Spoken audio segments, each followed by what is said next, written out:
오늘은 468이라는 숫자를 통해 북한 사회의 시장에 대해 알아보려 합니다. 숫자 468은 2017년 8월 미국 존스홉킨스 대학 커티스 멜빈 연구원이 북한을 촬영한 위성사진을 분석해 확인한 시장 숫자입니다.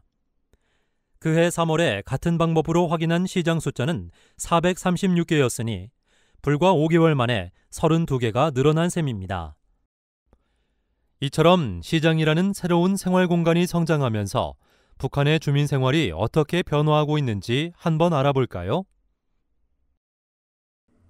농민시장에서는 농민들이 협동농장에서 생산했거나 개인 텃밭에서 생산한 농축산물 일부를 주민들에게 직접 팔았습니다.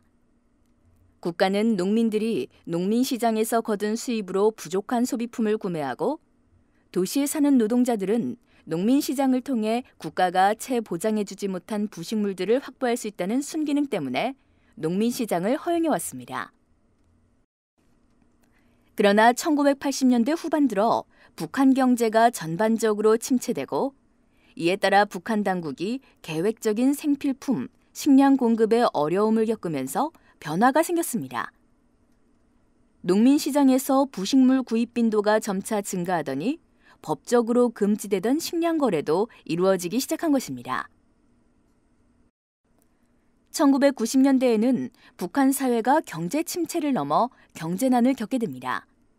그러자 주민들의 시장 활동도 급증했습니다.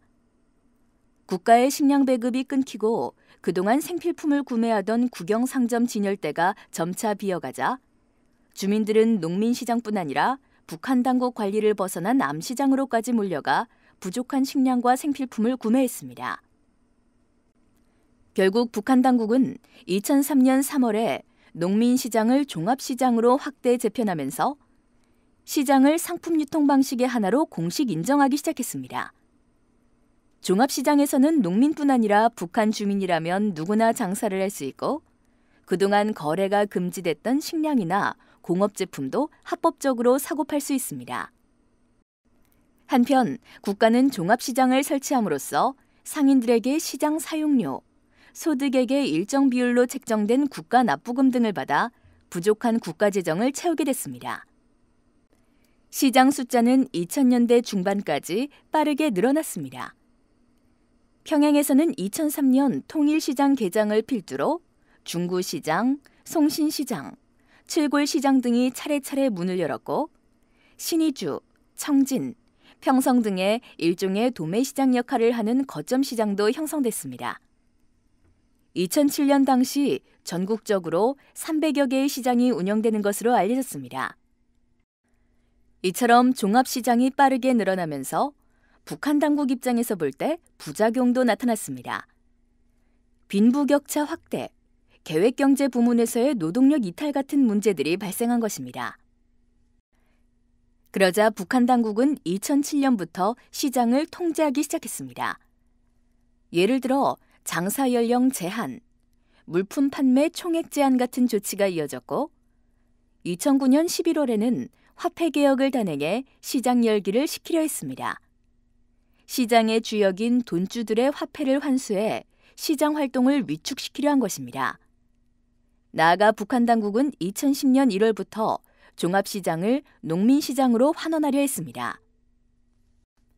하지만 이러한 시장 통제 결과 북한 원화 가치 추락, 달러화, 위안화 선호가 심화되고 물가 불안, 공급 부족이 심해지자 북한 당국은 결국 다시 시장을 허용하는 쪽으로 전환해 오늘에 이르고 있습니다.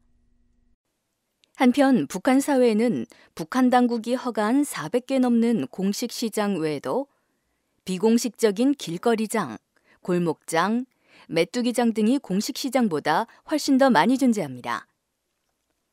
북한 이탈 주민 설문조사 결과 북한에 있을 때 장사를 했다는 응답률이 2011년부터 2016년까지 평균 70%대를 기록했을 정도로 시장은 이제 북한 주민의 필수 생활 공간으로 자리 잡았습니다.